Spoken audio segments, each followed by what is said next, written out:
Python is my go-to language for pretty much anything this year.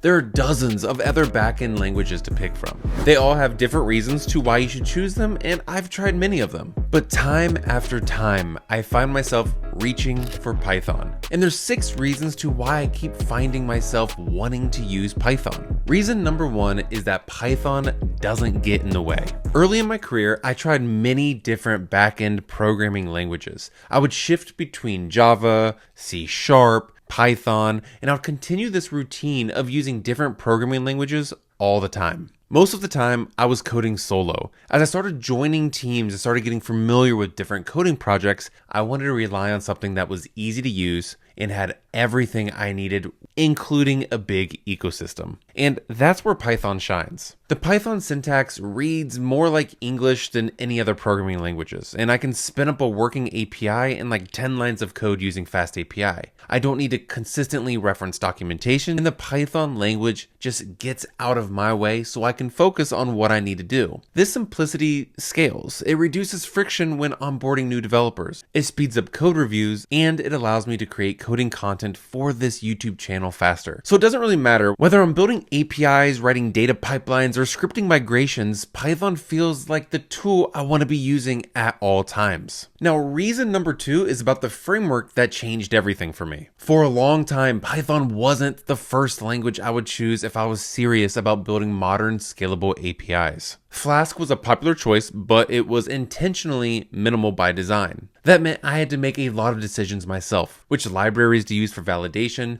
how to document my APIs, how to handle async code, and more. For me, early on, that freedom often just led to confusion. For teams, it can lead to inconsistent architectures. Now, on the other hand, there's Django. Django is powerful, but monolithic. It's fantastic for full stack web apps, especially when you want something that has like a built-in admin panel. But for lightweight APIs or microservices, Django could feel more like an overkill. Then came Fast API, and it completely redefined what backend development with Python could look like for me. Fast API is opinionated in pretty much all the right ways. It gives me modern features out of the box without locking me into any type of specific structure. It auto-generates Swagger and OpenAPI documentation just by reading my function signatures. That means I write less code and my API is self-documenting, which is great for onboarding, client integration, and internal tooling. Now, I've used Fast API to build, everything from MVPs to high-performance microservices, and it continues to impress me. For this year, I genuinely believe it's the best developer-friendly backend framework on the market, and I'm not just talking about Python frameworks. Okay, now for reason 3, this is because Python plus AI is the absolute perfect pair. All right, time to be real. Backend development this year is no longer just about serving web pages and storing data. Increasingly, it's about making your app smarter. That means integrating AI, and that doesn't mean just AI in fancy projects. It means AI is in almost every application possible, which is like chatbots, recommendation systems, internal tooling, fraud detection, document parsing, really anything that can deal with AI, and that's just like every application in the world. I guess really what I'm just trying to say is that AI is everywhere. And when it comes to AI,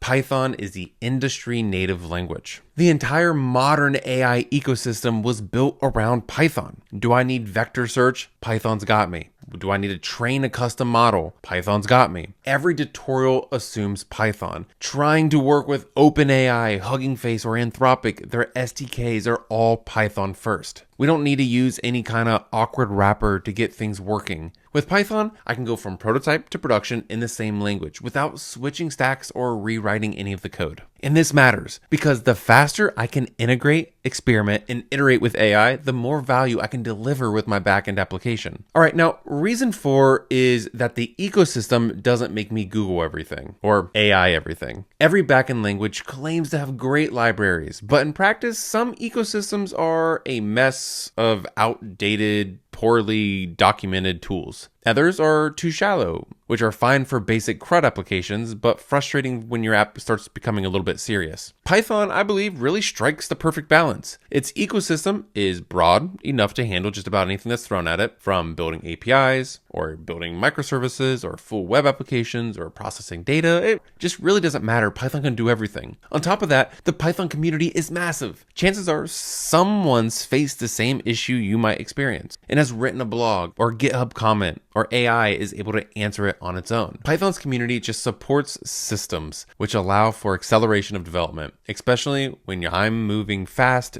solo or on a team. Now, reason number 5 is the one weakness that it has isn't even a weakness. Let's get the obvious out of the way. Yes, there are faster languages than Python. Go, Rust, Java, they all offer superior raw performance when it comes to CPU-bound workloads or hyper-optimized services. But here's the thing. Raw speed isn't what breaks most backend applications. When systems slow down or fall apart in production, it's almost never because Python wasn't fast enough. It's because of poorly written database queries, blocking input-output, or insufficient data modeling. In 90% of real-world cases, this is it. The design of the backend matters far more than the language it's written in. With Python, I can prototype a new service in days instead of weeks in maybe a different language. That speed of iteration is everything in a product-driven environment. My users won't care that my response time is 40 milliseconds faster if my core code features are broken or missing or even late, but they will notice when a bug gets fixed the same day or when a new feature ships on time. Python lets me start fast, iterate fast, and only optimize when I need to, not before that. In short, Python lets me win where it counts. Now, number 6 is the real reason I still use Python, and it's probably not what you think. When I'm building something meaningful, an API for a client or an automation tool for my team, I'm only thinking about one thing. That's the problem that needs to be solved. How do I give users what they need? What's the clearest way to model this specific data? How do I ship this and test that and keep everything running in production? Python lets me stay in that mental space longer, which is also known as like deep flow. It doesn't constantly interrupt me with compiler errors or type juggling or anything else that other languages can throw at you. Could I build the same thing in different languages like Go, Rust, or Java? Sure. Would it be faster? Possibly. Would the development feel as smooth? For me, not even close. Python is a language I reach for when I want to build fast, collaborate cleanly, and focus on real problems, not fight tools. And overall, backend development has changed. It's no longer just about building CRUD apps. It's about orchestrating services, handling data real time, and integrating AI designs into your system. Python lets me do all of this without drowning in any type of complexity. That's why I use Python for all my backend applications right now. And honestly, I don't see that changing anytime soon. And with that, I'll see you in the next video.